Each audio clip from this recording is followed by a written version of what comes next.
Hello student, अपने YouTube channel जेसीडी classes में आपका स्वागत है।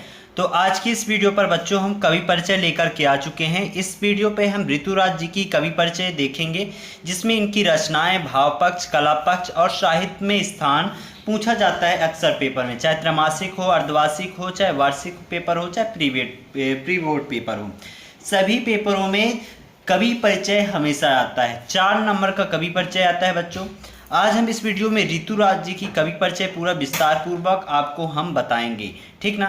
और पिछले वीडियो में हमने तुलसीदास जी का, सूर्यकांत त्रिपाठी निराला जी का, ये सारे बहुत सारे कवियों का हमने कवि परिचय पहले ही अपलोड कर चुका है। जो बच्चे देखना चाहते हैं हमारे चैनल के प्लेलिस्ट में जाइए, वहाँ पास उपलब्ध है।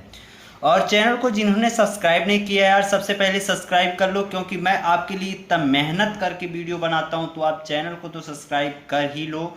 क्योंकि सब्सक्राइब करने से एक फ़ायदा है, जब भी मैं न्यू वीडियो डालूंगा तो आपके पास उसका नोटिफिकेशन पहुंच पाएगा। तो फटाफट चैनल को सब्सक्राइब कर लो, ठीक। यदि हमारे व्हाट्सएप ग्रुप से जुड़ना चाहते हैं तो मैं वीडियो के लास्ट में आपको व्हाट्सएप नंबर दे दूंगा, तो आप वहां से जुड़ सकते हैं और व्हाट्सएप मैसेज कर सकते हैं, ठीक। तो यहाँ पास देखिए, सबसे पहले ऋतुराज जी की रचनाएं देख लीजिए। पुल पर पानी, पुल पर पानी, सूरत निरत, ठीक, मैं अगीरस, कितना थोड़ा वक्त, ये सभी ऋतुराज जी की रचनाएं हैं, ठीक ना।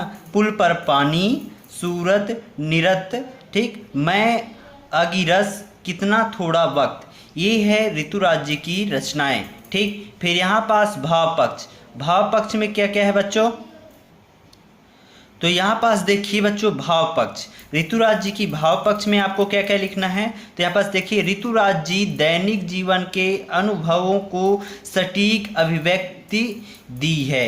यानी ऋतुराज जी जो हैं, तो दैनिक जीवन के अनुभव, जो दैनिक जीवन में उनका अनुभव था, उसको सटीक अभिव्यक्ति दी है, ठीक ना। पुरुष प्रधान समाज में नारी पर होने वाले अत्याचारों की सूक्ष्म अभिव्यक्ति आपकी कविताओं में हुई है। यानी जो ऋतुराज जी हैं, जो उन्होंने काव्य की रचना की, उसमें सबसे महत्वपूर्ण बातें थी कि जो पुरुष द्वारा, पुरुषों को प्रधान माना जाता था, यानी सर्वश्रेष्ठ माना जाता था, और नारियों के प्रति अत्याचार किया जाता था, अनाचार किया जाता था उनका। तो इन सभी का विस्तार पूर्वक इनकी कविताओं में देखी जा सकती है। यानी छोटी से छोटी बातें, कैसे उनका अनाचार अत्याचार किया जाता था, इन सभी बातों को अपनी कविताओं के माध्यम से अभिव्यक्त किया है, ठीक ना। किन्होंने किया है, ऋतुराज जी ने अपनी कविताओं में किया है। आपकी कविताओं में जीवन के प्रति गहरी संवेदनशीलता अभिव्यक्त हुई है। यानी जो ऋतुराज जी हैं, इनकी कविताओं में जीवन के प्रति, यानी जो जीवन है हमारा, इसके प्रति गहरी संवेदनशीलता अभिव्यक्त की गई है, ठीक ना। फिर आपने श्रृंगार तथा करुण रसों से पूर्ण काव्य रचना की है। यानी ऋतुराज जी ने श्रृंगार रस और करुण रस का सबसे ज़्यादा अपनी कविताओं में किया है, अपनी काव्यों में सबसे ज़्यादा इन्हीं रसों का प्रयोग किया है और अपने काव्य की रचना की है, ठीक। फिर यहाँ पास देखिए अगला, कला पक्ष। कला पक्ष में आपको क्या क्या लिखना है बच्चों, तो कला पक्ष में, कला पक्ष यानी उनकी क्या क्या कला थी। तो लोक जीवन से जुड़े रहे ऋतुराज जी की भाषाओं में तद्भव तथा तत्सम शब्दों का अनूठा सम्मिश्रण हुआ है। यानी लोक जीवन से जुड़े रहने के कारण ऋतुराज जी की भाषाओं में सबसे पहले तद्भव और तत्सम शब्द दोनों का बहुत अच्छा प्रयोग किया गया है ऋतुराज जी की कविताओं में, ठीक। आपने आवश्यकता के अनुसार देशज तथा विदेशी शब्दों को भी अपनाया है।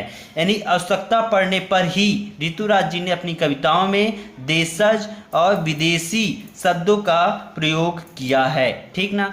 आपके काव्य में गंभीर भावों को सहज, सरल तथा व्यवहारिक भाषा में प्रस्तुत की गई है। यानी जो ऋतुराज जी की काव्य हैं, उसमें गंभीर भावनाओं को, गंभीर बातों को भी सहज और सरलता से अभिव्यक्त की है, सरलता तथा व्यवहारिक भाषा में ही अभिव्यक्त की है, यानी प्रस्तुत किया है, ठीक ना। फिर सीधी सपाट वाणी आपकी भाषा शैली की प्रमुख विशेषता है। यानी जो बातें कहना है तो सीधा सीधा बोल करके सीधी सपाट वाणी आपकी भाषा शैली की प्रमुख विशेषता है, ठीक ना, इनकी प्रमुख विशेषता रही है। ठीक, फिर यहाँ पास देखिए साहित्य में स्थान। तो साहित्य में स्थान क्या है? लोक जीवन की आपके काव्य पर गहरी छाप है, यानी लोक जीवन यानी समाज की जो जीवन है, सभी लोगों की जीवन है, उसकी गहरी छाप इनकी कविताओं में देखी जा सकती है। वे समता तथा शोषण मुक्त समाज के समर्थक रहे हैं, यानी समता और शोषण मुक्त, जहाँ शोषण ना किया जाए किसी भी व्यक्ति या किसी भी समाज का, उसके समर्थक रहे हैं, उनके साथ में हमेशा खड़े रहे हैं। कौन खड़े रहे हैं? ऋतुराज जी। तो इस प्रकार यहाँ पास पूरे इनकी हमने बता दी हैं। साहित्य में स्थान पूरा हो चुका है। यदि हमारे व्हाट्सएप नंबर आपको चाहिए तो यहाँ पास देखिए 62 67 68 54 99, ये व्हाट्सएप नंबर है, ठीक ना, व्हाट्सएप नंबर है। तो आप यहाँ जा करके हमें व्हाट्सएप मैसेज कर सकते हैं, कॉल नहीं लगेगा, केवल और केवल व्हाट्सएप नंबर है। ठीक, और बच्चों हमारे चैनल को सब्सक्राइब कर लो और इस वीडियो को अपने दोस्तों में ज़्यादा से ज़्यादा शेयर कर देना। यदि इसका आपको पीडीएफ चाहिए, टेलीग्राम भी ज्वाइन कर सकते हैं, वहाँ आपको पीडीएफ वगैरह पूरे मिलते रहेंगे। तो मिलते हैं अगले वीडियो पर, तब तक के लिए जय हिंद, जय भारत।